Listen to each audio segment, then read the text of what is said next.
한 주간 저와 여러분이 인도받을 말씀은 마태복음 11장 우리 12절입니다. 마태복음 11장 12절입니다. 우리 한 목소리로 같이 한번 읽어보겠습니다. 세례 요한의 때부터 지금까지 천국은 침노를 당하나니 침노하는 자는 빼앗느니라. 아멘.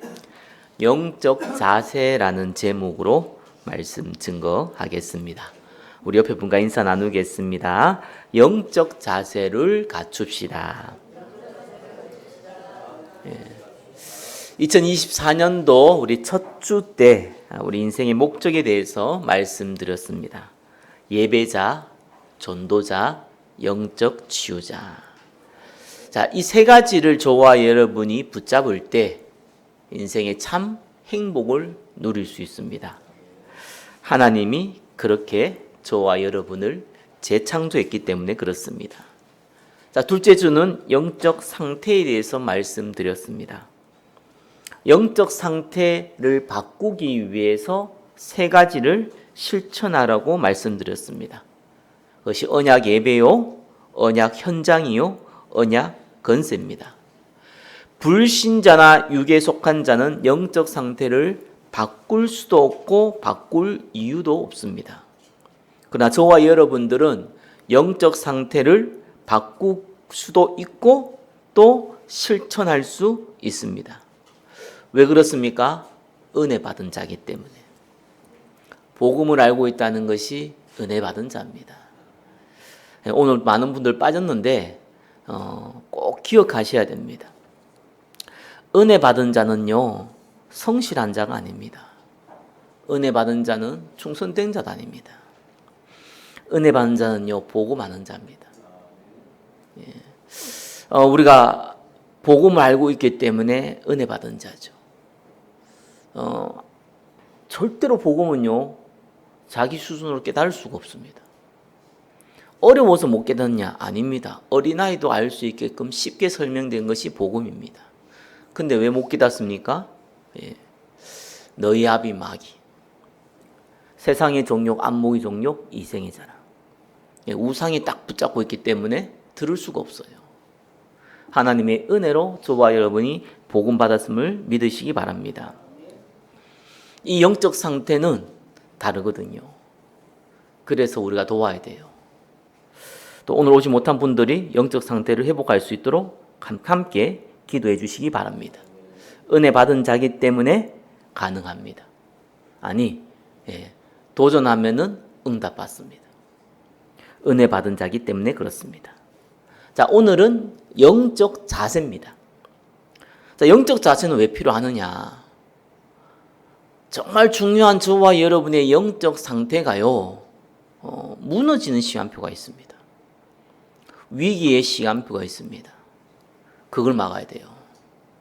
그래서 영적 자세는 영적 상태를 지속하기 위해 갖추어야 될 자세입니다. 정신 차려! 이런 얘기 하잖아요. 그거 왜 얘기합니까? 위기의 순간이죠. 그죠? 그때 우리는 그런 얘기 합니다. 영적 자세가 그런 겁니다. 우리의 영적 상태가 무너지기 쉬운 순간들이 있습니다. 그걸 막아야 됩니다. 그래서 갖추어야 돼요. 영적 자세는. 자, 영적 자세라고 말을 하면은요, 단어가 불신자는 사실 못 알아듣는 얘기고요. 성도들도 어떻게 보면은 알아듣는 말인데 단어니까 잘 어렵죠. 그래서 이제 그 불신자들한테도 모든 사람한테 좀 쉽게 접근할 수 있는 가장 비슷한 단어가 있다면은 무의식이란 단어가 맞을 겁니다. 영적이란 단어가요. 영적이란 단어는 영적인 걸 인정하지 않는 사람들은 인정하지 않는 단어잖아요. 근데 그들도 무의식이라는 단어는 인정하거든요. 그래서 이 영적이라는 단어는 이 무의식과 가장 연결되어 있다고 보면 됩니다. 그래서 영적 자세라는 것은요, 무의식적으로 나오는 자세예요.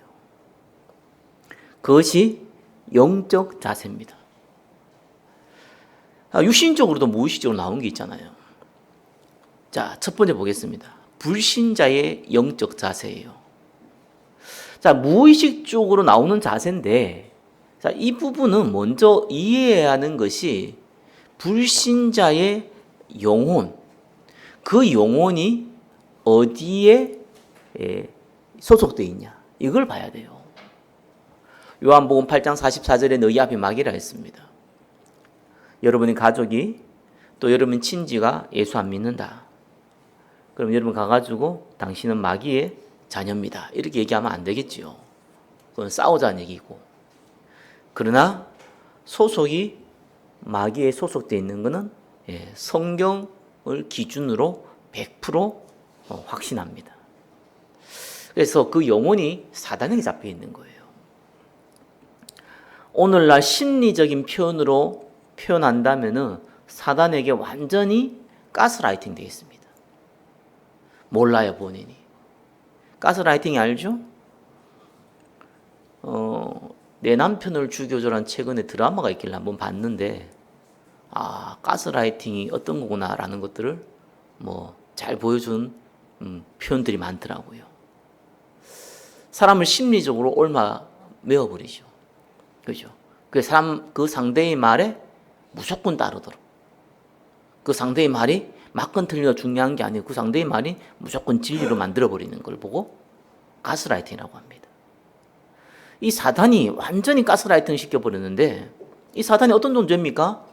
에스겔서 28장 12절에 13절에 보니까요, 원래 천사장이었고요. 이사야 14장 14절에 보니까 이 타락을 했는데 하나님처럼 되겠다, 내가 지극히 높은 자와 같아지리라, 교만해서 타락했습니다. 이 존재가 유다서 1장 9절에 보니까 얼마나 힘이 센지 천사장 미가엘도 감히 꾸짖지 못했어요. 자, 이 존재가 혼자 타락한 것도 아니에요. 많은 천사들을 데리고 나갔습니다. 성경은 3분의 1의 천사들을 데리고 타락했다고 나옵니다. 그래서 그 존재들을 보고 우리는 귀신, 악령 이런 단어 씁니다. 꼭 기억하셔야 돼요. 이 존재에 대해서 우리는요, 너무 어떤 사람들 보니까요, 뭐 말만 하면 귀신이라. 그 옛날에 베레아, 그죠? 이런 사람들. 그 예수 중심교회 이런 데 있잖아요. 이런 사람들. 뭐 김기동, 이초수 이런 사람들. 뭐든지 간에 귀신이라. 뭐 감기 걸면 감기 귀신이고, 뭐 넘어져 보면 귀신이 다리 걷다 그러고, 그죠? 화나면 화난 귀신이 붙었다 그러고. 이런 억지 부리는 사람이 있습니다. 곤란하겠지요. 근데 반대로 전혀 인지를 안 해요. 악한 영에 대한 존재에 대해 전혀 인지 안 해요. 심지어 귀신 들린 사람 보고도 인지 안 해요. 이 존재가 모든 불신자의 왕 노릇하고 있고 아비 노릇하는 것을 저와 여러분이 먼저 알아야 돼요. 이 존재는 구원받은 저와 여러분도 넘어뜨리려고 한다는 것을 알고 있어야 됩니다. 그래서 우리의 싸움은 혈과 육이 아니다. 하늘에 있는 악한 영들과의 싸움이라고 바울이 그렇게 강조한 거예요. 이 사단이 첫사람 아담과 하와를 무너뜨렸어요. 어떻게 무너뜨렸습니까? 선악과 먹게 해가지고.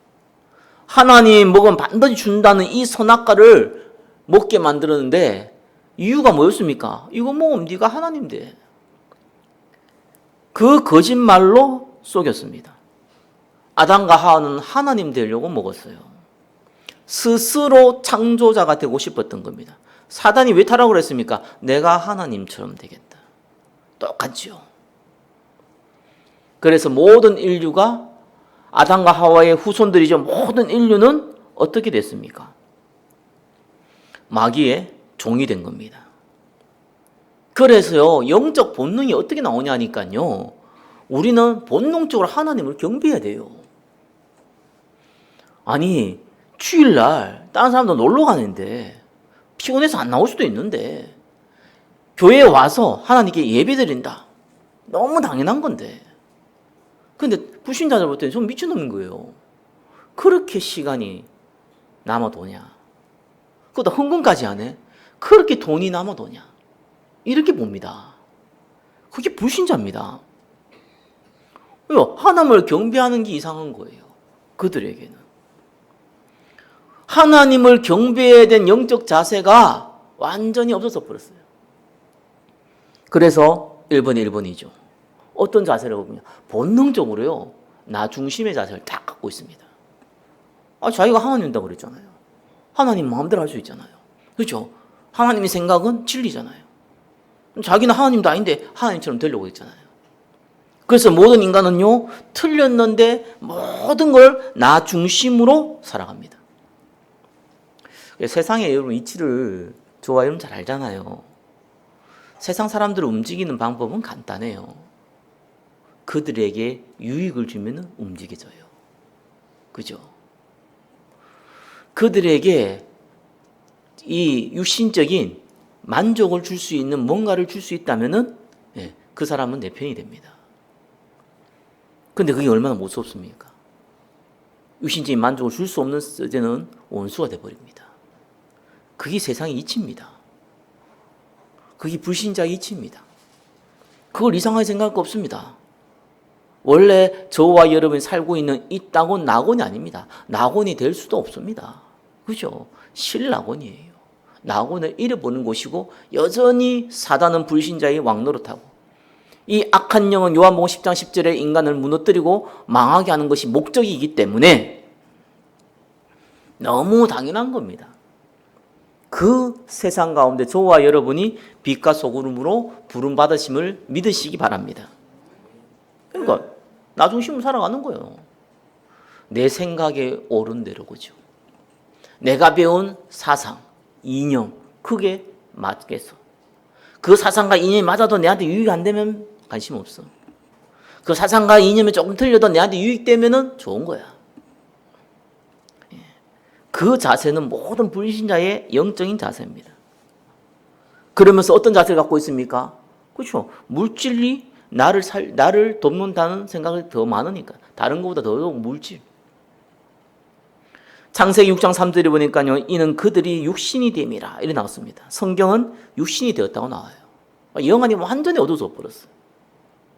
심지어는 무당도 찾아가고 종교도 가지고 있는데 영안이 얼마큼 어두워졌냐?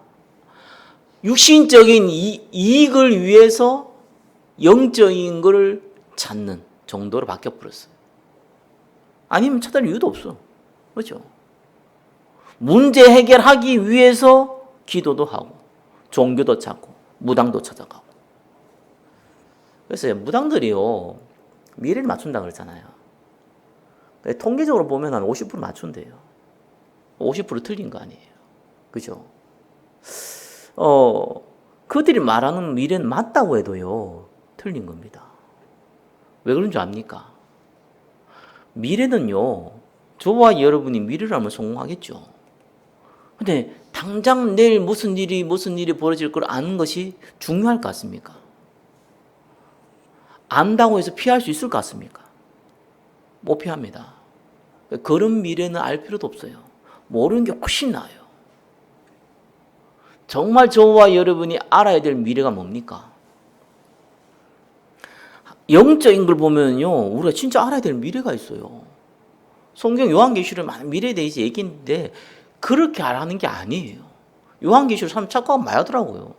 뭐 666부터 시작해가지고 뭐 별의별 헛소리를 해가지고 다 해석을 하는데 아닙니다. 요한계시록의 주제는요 그리스도 하나님의 나라가 임하는 곳에는 하나님의 축복이 임하고 그리스도와 하나님의 영광이 떨어진 것은 재앙이 임한다는 내용이에요. 그게 미래입니다. 저와 여러분이 그리스도의 영광에 잡혀 있다면 저와 여러분의 미래는 보장되어 있는 겁니다. 육신의 미래가 보장되어 있어요. 영적인 미래는 당연한 거고 구원받았으니까. 육신의 미래도 보장되어 있어요. 이스라엘이 언약의 보험을 받았기 때문에 미래가 보장됐다니까요. 이 언약을 전달하는 자가 되면. 근데 그걸 전달 안 했잖아요. 그래서 어떻게 됐습니까? 노예로, 포로로, 속구로 갔잖아요. 그래야지만 복음 전할 수 있으니까. 그러니까 그 미래가 뻔한 거예요. 저와 여러분의 후대들의 미래가 뻔한 거예요. 복음이 내 안에 강조되어 있다. 육신적인 응답도 받아요. 사람 달란트라는 거 있잖아요. 그 이상을 받아요. 그죠? 그게 없다. 육신적인 응답도 무너져요. 달란트가 있기 때문에 많은 응답 받았는데 그거 가지고 그것 때문에 무너져요. 네, 영안이 어두워지면 이래 되는 겁니다. 세 번째 뭡니까? 성공 중심의 자세를 갖고 있어요. 자, 무의식이라고 했죠. 무의식적으로 이거는 뭐 바꾼다고 바꿀 수 있는 것도 아닙니다. 무의식적으로 나 중심으로, 무의식적으로 물질 중심으로, 본인이 인지를 못한다는 게 무의식적으로 성공 중심으로. 바벨탑을 쌓는데요, 무너질 바벨탑을 쌓는 거예요. 나도 모르게 바벨탑 쌓으려는 자세를 갖고 있는데 무너질 걸 알아도 쌓아요. 왜? 자세가 그래 돼 있어요. 무의식적인 자세가 그래 돼 있어요. 이것이 모든 불신자의 영적인 자세입니다. 저와 여러분들은 은혜 받은 하나님의 백성임을 믿으시기 바랍니다. 두 번째예요. 복음은 받았지만 육에 속한 자들이 많습니다. 그죠? 예수 믿어서 구원은 받았지만 생각과 마음은 전혀 바뀌지 않은 사람들이 많습니다. 영적 상태가 안 바뀌었죠. 그러니까 어떤 자세를 갖고 있냐니까요. 희한하죠. 또 불신자가 달라요. 구원은 받았기 때문에 말씀을 들을 수 있어요. 아니, 말씀을 들으려고 해요. 근데 말씀은 듣는데 해석을 이상하게 해버려요. 아니, 목사님이 그렇게 해석 안 하는데도 자기는 또 그렇게 해석해. 왜 그렇게 해석하냐? 내가 보는 관점이라는 게 있잖아요. 뭐 세계관이라고 하기 뭐 어려운 말로 뭐 세계관을 얘기하더라도 아무튼 자기가 보는 관점이 있거든요. 나 중심, 물질 중심, 성공 중심의 관점이 있거든요. 그걸로 해석을 딱 해버립니다. 하나님이 아브람을 불러가지고 말씀을 줬어요. 너희 후손으로 말미암아. 그죠? 후손들이 아닙니다. 후손으로 말미암아. 한 명입니다. 그리스도로 말미암아. 하나님이 복을 주기로 약속을 하신 겁니다. 아브라함을 불러서 그 후손 중에 메시아를 보내겠다고 약속을 하신 겁니다. 그 민족이 이스라엘입니다. 그죠? 먼저 말씀을 줬어요. 유대인들의 입장에서 먼저 말씀을 받았어요. 이스라엘 입장에서 먼저 말씀을 받았어요. 그러면은 어떻게 해석해야 됩니까? 왜 하나님이 우리에게 복음을 먼저 줬을까? 이 복음을 가지고 다른 민족에게 복음 전해야 되지 않습니까? 그래서 우리에게 먼저 복음을 줬구나. 이렇게 해석해야지 하나님 관점 해석이 되는 거거든요. 근데 해석을 자기 입장으로 해석한 거예요. 우리에게만 하나님 말씀을 주셨다. 그죠? 우리에게만 줬고 저 이방인들에게는 안 줬다. 우리만 구원받을 수 있고 저것들은 구원 못 받는다. 이렇게 나온 거예요. 선민사상이랍니다. 지금도 전통 유대인들은요, 저와 여러분 같은 사람 밥 안 먹습니다. 그죠? 어떻게 개하고 돼지하고 같은 한 상에서 밥을 먹을 수 있습니까? 저와 여러분은 개와 돼지인데, 그 사람들은 자기들은 사람이고, 자기들은 선민이고, 우리는 지옥의 땔감들인데, 지옥의 땔감들하고 어떻게 밥을 같이 먹습니까? 그 사상을 갖고 있어요. 당연히 이스라엘은요, 포로로, 속국으로, 이 노예로 끌려갈 수밖에 없는 거예요. 그래야지만 복음 전하니까. 그래야지만 그들이 알고 있는 복음이 전달될 수 있으니까. 이렇게 육신적으로 해석해 보면 어마어마한 반대적인 결과가 나옵니다. 하나님 모세를 통해서 율법을 줬잖아요. 율법 그 자체로 굉장히 중요한 거예요. 지키면 많은 유익이 있습니다. 그런데 율법을 지킬 수가 없어요, 사람은. 100% 지킬 수가 없어요. 그래서 모세를 통해서 율법을 줘가지고 뭘 알게 했습니까? 인간의 제약은 할 수 없구나. 인간의 제약은 말씀을 100% 지킬 수가 없구나. 그래서 하나님이 그리스도를 보내겠다고 했구나. 이렇게 깨달아지잖아요. 그게 하나님 복음 주신 이유잖아요. 그렇게 깨달아야 되는데 반대로 깨달은 거예요. 아니다. 우리는 100% 지킬 수 있다. 그죠? 안식일을 거룩하게 지키라고 하니까 100% 지킬 수 있다. 그러면 100% 지킨 게 또 뭡니까? 그죠? 이걸 가지고 또 세부적인 사항을 또 만들어요. 안식일에 밥하면 안 된다, 안식일에 몇 킬로 이상 걸으면 안 된다, 이런 거 다 만들어가지고 철저히 지키려고 해요. 지킬 수도 없으면서. 그래서 이걸 딱 이용해 먹는 사람들이 있어요. 거기 종교 지도자들이었어요. 이렇게 행위 구원을 강조하기 시작했습니다. 하나님은 그리스도를 믿으면은 구원받는다고 했는데 이들은 율법을 100% 지키면 구원받는다고 했습니다. 지킬 사람도 없고 지킨다고 구원받는 것도 아닌데. 이렇게 해석을 반별해 버리니까요, 망할 수밖에 없는 거예요. 이스라엘은요, 노예로 포로로 속국을 끌려가 있잖아. 내가 우리 하나님 말씀 안 지켰고 내가 하나님 말씀 전달하지 않아가지고 이렇게 됐고 이렇게 돼야 될 거 아니에요. 우리 민족이 약해가지고 말이에요. 우리 민족이 군사력이 약해가지고 말이에요. 그래, 우리 민족은 영웅이 필요해. 무슨 영웅이 필요하냐? 경제, 정치, 군사적인 영웅이 필요해. 하나님이 그리스도를 보낸다고 했어. 메시아를 보낸다고 했어. 그 메시아 그리스도가 정치, 군사, 경제적으로 우리를 이 로마 속국에서 해방시킬 영웅으로 오실 거야. 이렇게 해석한 겁니다. 그러니까 예수님 왔을 때요, 전부 다 왕 삼으라고 그랬잖아요. 아무 힘이 없이 예수님이 십자가에 못 박으니까 다 죽이려 했잖아요. 왜 그렇습니까? 하나님 말씀을 반대로 완전 대적하게 됐죠. 말씀을 종교적인 자, 종교가 뭡니까? 나 중심, 물질 중심, 성공 중심이거든요. 그죠? 우리는 하나님을 이용해서 성공하는 게 아닙니다. 그죠?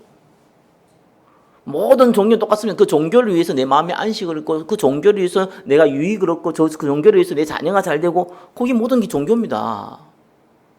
성경은 반대예요. 내가 하나님을 믿으면 복 받고 내가 하나님을 성공하고 내가 하나님 믿으면 잘 되고 내가 하나님 믿으면 마음 평하고 이런 게 아닙니다. 그건 종교예요. 복음은 반대입니다. 그죠? 저와 여러분 하나님을 경배하고, 그죠? 저와 여러분 하나님을 영화롭게 하고, 저와 여러분 하나님 안에 있고, 저와 여러분 하나님 말씀을 순종하고, 이거예요. 왜? 그것이 저와 여러분이 행복하게 만들어진 재창조의 원리이기 때문에 그렇습니다. 그 종교는요, 내 유익을 위해서 하나님 이용하게 돼 있어요. 내 세상의 관점을 가지고 성경을 해석하게 돼 있어요. 자, 이러다 보니까요, 당연하죠. 마태복음 6장 32절 예수님이 얘기했잖아요. 염려하기 이르기를 무엇을 먹을까, 무엇을 마실까, 무엇을 입을까 하지 말라. 다 이방인들이 구하는 것이다. 쓸데없는 기도하지 말라는 거예요. 너는 하나님의 자녀야. 너는 하나님의 백성이야. 하나님 먹을 거 입을 거 다 챙겨줄 거야. 아니, 불신자들도 자기 자녀가, 사람들도 자기 자녀가 먹을 거 입을 거 애가 울면 다 챙겨주는데 하나님이 자기 백성을 챙겨주지 않겠냐, 이 어리석은 자들아. 그런 거 구하지 말라 얘기했잖아요. 그래서요, 육에 속한 사람은 기도를 해도 꼭 뭡니까? 내한테 손해볼 거 손해 안 보도록, 내한테 고통이 오면 고통 없어지도록, 내한테 물질이 없으면 물질 생기도록. 이거 놓고 외에는 기도할 줄은 몰라요. 그 기도를 하지 말라는 게 아니잖아요. 그죠? 필요하면 할 수 있죠. 하나님 백성이 하나님께 구하는 게 뭐가 잘못입니까? 문제는 그것만 기도해. 그거 외에는 기도할 게 없어요. 무슨 하나님 나라를 위해서 기도합니까? 무슨 전도 선교를 위해서 기도합니까? 무슨 교회를 위해서 기도합니까? 내 먹고 살기 바빠 죽겠는데. 자, 이렇게 되는 겁니다. 그래서 디모데전서 4장 7절 항상 배우나 끝내 진리의 지식에 이를 수 없다라고 나옵니다. 그 육에 속한 자의 특징입니다. 그러면서요, 세상을 정복하고 다스리는 게 아니고 빛과 소금이 되어서 바꾸려는 자세가 아니고요, 2번에 3번이죠. 세상 풍조에 순응합니다. 저는 직장생활하면서 참 느낀 거 있어요. 아, 나 예수 믿는다. 여기 좀 자랑스러워야 되지 않아요? 막 아무 데나 가고 나 예수 믿는 사람이야. 나 교회 다녀. 막 이거 약간 좀 이상해 보이잖아요. 약간 또라이처럼 보이거든요. 그죠? 아니, 내한테 여기 비싼 시기가 있다. 내한테 중요한 다이아 반지가 있다. 이러면은 굳이 내 거 있어 봐봐 이거 얼마나 좋소 이러면 약간 모질해 보이거든요. 그러나 자랑하고 싶죠. 자랑하고 싶기 때문에 살짝 얘기할 수 있겠죠. 예수 믿는 것을 자랑스러워하는 내가 직장인들을 솔직히 나는 직장생활하면서 못 봤어요. 왠지 내가 예수 믿는 것을 얘기하면은 그것 때문에 영업에 또 내 직장 생활에 좀 방해되지 않을까라는 염려하는 사람들은 너무 많이 봤어요. 저는 부끄럽더라고요. 그래서 제가 직장 생활 예전에 처음에 할 때 뭐 했죠 합니까? 진짜 누가 봐도 단순한 거 하나 했어요. 제 세상에 성경책 하나 딱 갖다 놨어요. 나는 그게 그렇게 큰 여파가 될 줄 아무도 몰랐어요. 나 진짜 솔직히 얘기하죠. 아니 신입사원으로 들어갔는데 뭔 거기서 예수 믿으라고 떠들 겁니까? 나이도 제일 어린 주제에. 그러니까 그냥 내가 할 수 있는 거는 성경책 하나 딱 갖다 놨어요. 놀라운 일이 하나 벌어졌어요. 일단은요, 자기들이 뭐 실력 얘기 많이 해요, 그죠? 뭐 욕도 많이 하고 내 앞에서는 안 해요. 왜 하는지 모르겠어요. 같이 어울릴 수 없다고 생각했는가 봐요. 밥도 먹고 같이 얘기도 하는데 꼭 이상한 짓거리 할 때는 나 안 불러요. 일단 이거부터 달라져요. 제가 직장료 딱 그만둘 때 이제 신학하려고 이제 딱 그만두는데요. 저하고 부서가 달라요. 근데 너무 이제 그 한 층이 넓으니까 부서가 여러 개 쓴단 말이에요. 다른 부서에 있는 과장님이 여자분인데 만삭이 된 배를 움켜잡고 저한테 왔어요. 나는 그분을 몰랐어요. 같은 층에 있으면서도 몰랐어. 부서가 다르니까 뭐 인사할 일도 없고 지나가서 봤는데 인지를 못하고 있었던 거예요. 와가지고 저한테 퇴사하냐고 묻더라고요. 그러겠을 때 퇴사하게 됐다는 거예요. 됐다고 얘기했어요. 이분이 이런 얘기를 해요. 자기 옛날에 교회 다녔는데 교회를 오랫동안 쉬었다는 거예요. 꼭 이 성대기 씨하고 내가 대리였으니까 제가 우리 대리님하고 내가 꼭 한번 얘기를 좀 해보고 싶었다고. 근데 이제 퇴사하게 돼가지고 마지막이라서 내가 왔다고 이런 얘기를 하더라고요.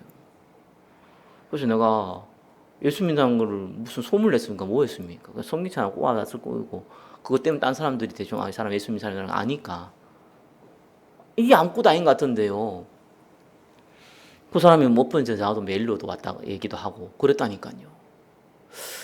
그러니까 복음 전하게 되고 그렇게 일이 벌어지더라니까요. 저와 여러분이 예수 믿는 게 부끄럽다면요 이미 자세가 무너진 거예요. 그렇다고 해서 저와 여러분 복음 가진 게 너무 소중하기 때문에 아무 데나 떠들면 안 돼요. 그럼 이상한 사람 취급한다니까요. 그래 뭔가를 가진 사람은 알잖아요. 자부심이 있잖아요. 그죠? 돈도 많은 사람은요, 내가 돈 많다고 자랑 안 합니다. 그럼 사기꾼들 많이 보기 때문에 자랑도 안 해요. 그죠?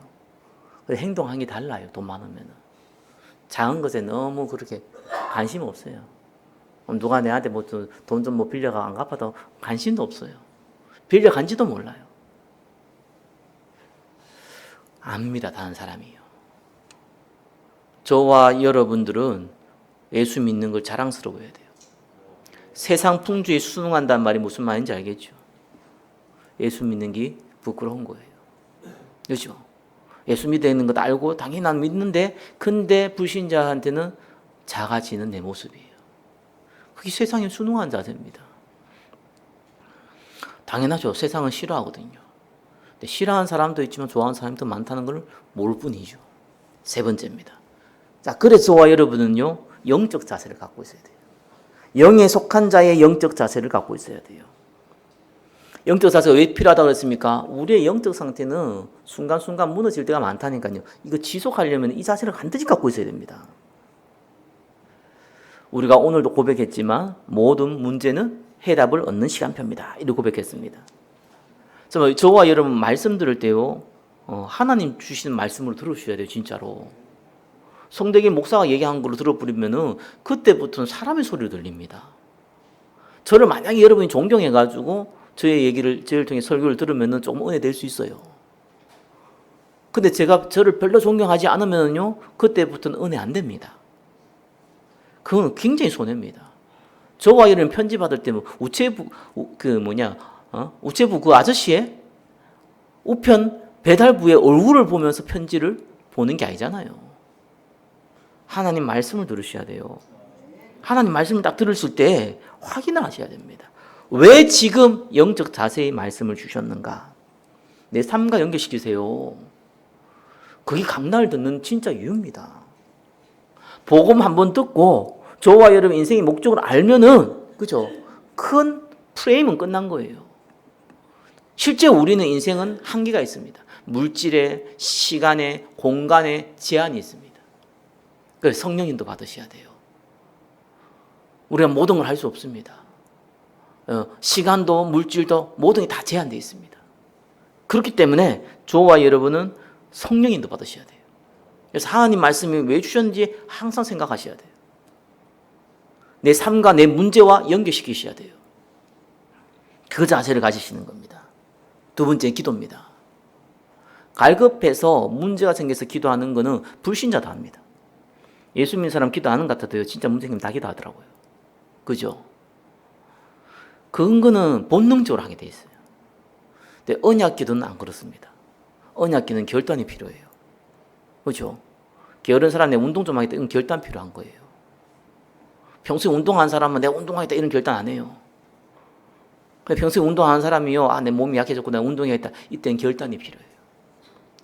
기도, 언약 기도는 어떻게 보면은 제일 재미없는 기도. 그죠? 뭔가 내하고는 안 맞는 기도 같이 보여질 수 있어요. 그래서 언약 기도할 때는 결단하셔야 됩니다. 예수님이 예루살렘 떠나지 말고 기다리라고 그랬어요. 내가 약속한 거 줄 때까지 기다리라고 했어요. 결단한 겁니다. 마가다라 앞에서 결단한 겁니다. 그죠? 진짜 응답 여기서 나타나거든요. 하나님 말씀이 성취되게 해주옵소서. 성령의 충만을 내게 주시옵소서. 우리 가정에, 이 교회 위에, 이 현장 위에 하나님 나라 임하게 해주시옵소서. 나에게 전도할 문을 열어주시옵소서. 그리스도의 비밀을 말할 수 있도록 저를 축복해 주시옵소서. 저를 전도자로 사용하여 주시옵소서. 언약 기도하세요. 그거는 결단이 필요한 겁니다.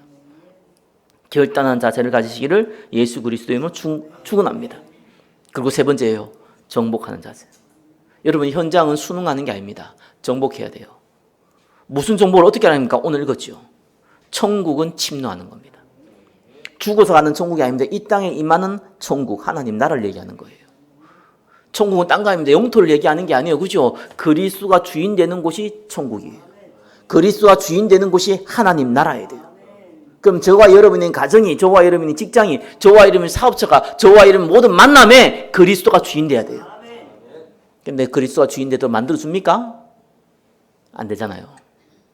그래서 정복하라니까요. 불신자가 사단에 잡혀 있는데 어떻게 끌고 옵니까? 못합니다. 그래서 예수님이 직접 얘기했잖아요. 강한 자를 결박지 않고는 그 집의 세간을 넉탈할 수 없느니라. 영적 싸움하세요. 여러분의 현장에 하나님 나라 임하도록 영적 싸움하세요. 예수 안 믿는 사람 있습니까? 가족 중에 예수 복음 들을 수 있도록 기도하세요. 그 기회를 달라고 기도하세요. 주 예수를 믿으라. 그리하면 너와 내 집이 구원을 얻으리라. 한 번 죽으면요, 그 위에는 돌이킬 수 없어요. 영원한 천국과 영원한 지옥이 갈립니다. 저는 사실 저희 부모님 돌아가셨을 때 제가 막내였기 때문에 제가 눈물이 제일 많았어야지 정상이에요. 저는 정서적으로 눈물도 많은 사람이고 또 부모에 대한 애틋함이 많은 사람이기 때문에 저는 눈물을 가장 많이 흘려야 될 사람이었어요. 그런데 나는 눈물이 안 났어요. 우리 부모님 미워서 안 났냐? 아니요. 너무 기뻐서 안 났어요. 왜 기뻤냐? 두 분 다 안 걸려 있었거든요. 두 분 다 예수님 믿고 있었어요. 그죠? 좀 효도를 많이 못한 것에 좀 아쉽지만 저는 최고의 효도했거든요. 우리 형제 그 누구도 우리 부모님에게 복음 못 전했어요. 제가 전했어요. 우리 형제 중에 제가 제일 늦게 예수 믿었어요. 복음 전하는 사람 저밖에 없어요. 오히려 복음 전하는 저를 말렸어요. 우리 누님들은. 그런 적도 있었어요. 싸우지 말라고. 그게 싸움입니까? 싸우지 말라고. 안 믿기 때문에 왜 그러냐고. 안 그렇습니다. 복음 전달됩니다. 저와 이름 영적 싸움하세요. 그죠? 가능한 수용하고 초월하시고. 웬만하면 다 들어주고요. 못 들어줄 건 그냥 넘어가고요. 그냥 모른 척하고요. 싸우지 마세요. 왜 불신자하고 싸우지 말아야 되는 줄 압니까? 왜 가능하나 손해봐야 되는 줄 압니까? 그래야 복음 전할 수 있는 기회가 생기는 거예요. 그것은 맛부터 보면 복음 전할 기회가 안 생깁니다. 똑같은 놈인데 뭔 복음자입니까? 복음자 하려면 분명히 상대보다는요, 저와 여러분들이요, 섬기는 자세야 돼요. 다 압니다. 그죠? 그래야지 복음자 할 수 있어요. 가능한 저와 여러분이요, 해답을 주셔야 돼요. 복음 말할 수 있는 기회가 생기면은 얘기하셔야 돼요. 의도적으로 얘기하셔야 돼요. 아무 때나 얘기하는 건 곤란하지만 그래도 좀 기회가 됐다 그러면 얘기하셔야 돼요. 그래서 에이 또 그 얘기한다 이 정도 소리 들어야 돼요. 그 정도 소리는 들어야죠. 아이 쌀고 치고 받으면 안 되지만 또 그 얘기냐 이 정도 소리는 들어야 돼요. 저와 여러분들이. 그게 당연한 거예요. 야 네가 그런 얘기 너 할 줄 아냐 이렇게 되면 곤란한 거죠. 그거는 진짜 그때부터는 야 또 그 얘기하냐 이 정도 소리는 들을 수 있어야 돼요. 안 그렇습니다. 시간표 정확하게 있습니다. 어느 날입니다. 복음 받을 사람 딱 만납니다. 어느 날입니다. 여러분 가정에 여러분 직장에 복음 받는 순간이 딱 생깁니다. 그 응답을 누리시는 겁니다. 말씀을 맺겠습니다. 여명이란 단어가 있죠. 해가 딱 뜨기 직전입니다. 그때가 제일 어둡다고 합니다. 조금만 지나면은 확 밝아지죠. 하나님이 우리에게 인생의 목적도 주시고 영적 상태도 회복시켜 주셨어요. 자, 문제는 지속이거든요. 이 지속이 안 되면요, 여명 상태를 못 벗어나요. 반드시 지속돼야 됩니다. 비행기가 처음에 가장 많은 기름을 사용합니다. 올라가야 되니까. 그죠? 어느 정도 올라가면 그때부터는 그냥 갑니다. 바람 따라서. 거의 에너지 안 쓰고 그냥 갑니다. 그래서 이륙하고 착륙할 때 가장 많은 에너지를 씁니다. 그럼 올라가 버리면 평탄하게 가게 돼 있어요. 저와 여러분 영적 자세가 왜 중요하냐? 영적 상태는 순간순간 무너지는 시간표들이 자꾸 생기거든요. 그때 무너질 때마다 저와 여러분 자꾸 처음으로 돌아가요. 그러니까 또 회복하는데 오래 걸리고, 그러다 또 항상 무너져 버리고, 또 회복한 거 몇 번 걸리고, 이거 몇 번 해보면요, 30년 그냥 지나가 버립니다. 분명히 내가 20대였는데 갑자기 60, 70대 돼 있어요. 그 정도는 괜찮지. 8, 90대 돼 있어. 이제 곧 죽을 날이에요. 이래 됩니다. 우리 인생이요. 그래 길지 않습니다. 그래서 위기가 올 때마다, 영적 상태가 무너질 위기가 올 때마다 저와 여러분들이 지속하려면 이 자세를 가지고 있어야 돼요. 말씀을 확인하고 언약 기도로 결단하고 언약 현장을 정복하는 자세를 갖고 있으면 됩니다. 그게 하나님의 은혜죠. 한 주간 영적 상태를 지속할 영적 자세의 응답을 누리시기를 예수 그리스도 이름으로 축원합니다. 기도하겠습니다. 천국을 침노한 자의 축복을 허락하여 주옵소서. 영적 상태를 지속할 영적 자세의 축복을 주옵소서. 예수 그리스도 이름으로 기도드립니다. 아멘.